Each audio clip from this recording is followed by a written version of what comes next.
If you want to have a superpower, as one of my clients called it in life, do this one thing. It will really transform your life and improve all areas of your life. It'll strengthen your relationships. It will improve you at your job performance. It'll make you better in just about anything that you want to excel at. And that is, keep yourself open, receptive to constructive criticism, to negative feedback, to suggestions. And really, it's super hard, but do your best to not defend yourself, to not let your ego ruin a great opportunity for growth. And this is something that comes up quite often in coaching.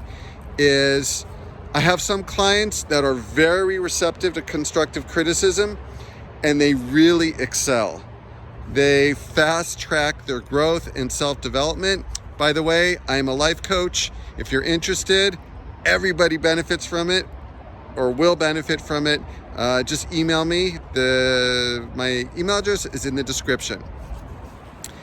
And it's even something that I challenge myself, is to continually get better at receiving constructive criticism. My greatest growth spurts in life have come from things that didn't go as well, or my mistakes, or rejections, or failures. And we always strive and want to be successful, but that's not where the true value comes from. True value and true growth and progress comes from doing things that make you uncomfortable and doing things that have a high chance of not going well, because you will just evolve immensely as a human being when you learn from your mistakes. And this goes back to Carol Dweck's book, The Growth Mindset.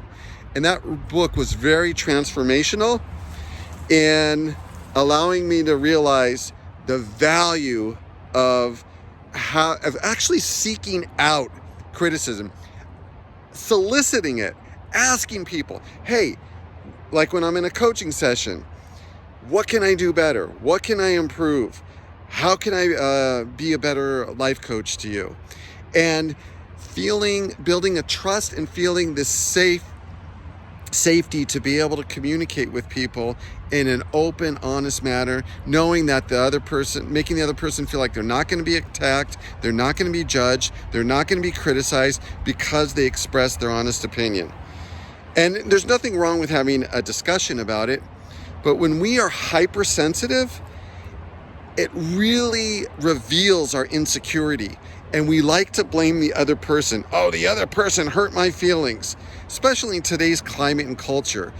We can't say anything that's slightly critical, or we have to be very cautious because we're so worried that the other person is going to be hurt or going to be upset. And I'm not talking about being rude, being offensive, saying things to try to harm or hurt the other person.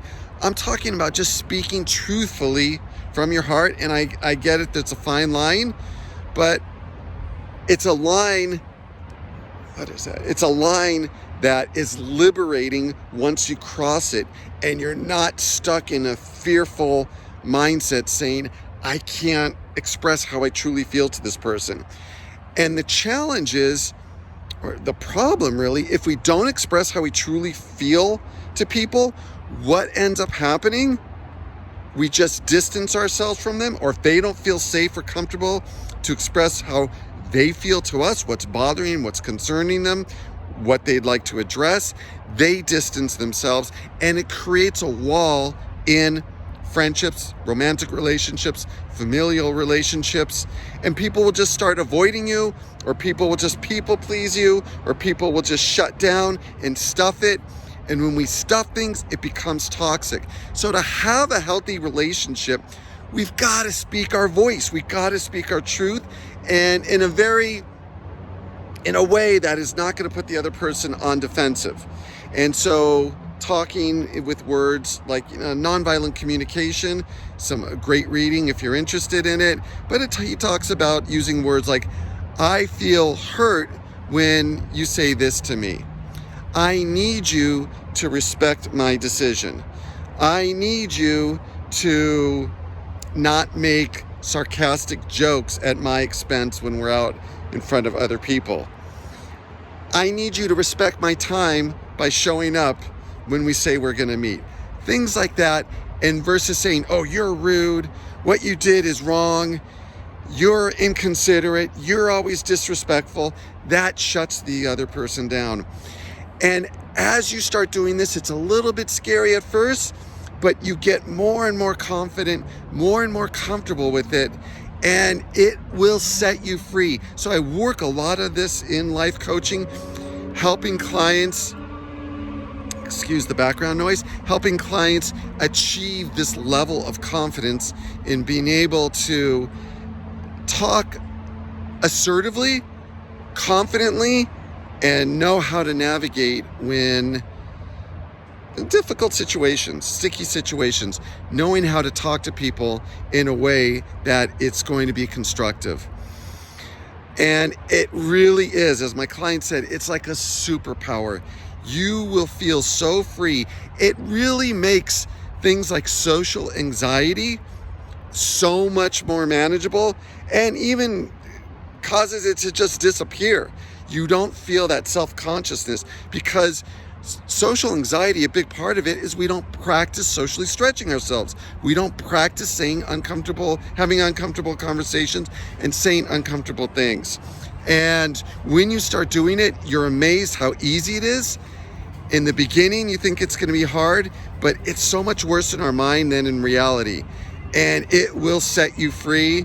And I'd love to hear about your experiences with speaking honestly, openly, and really developing the muscle of courage.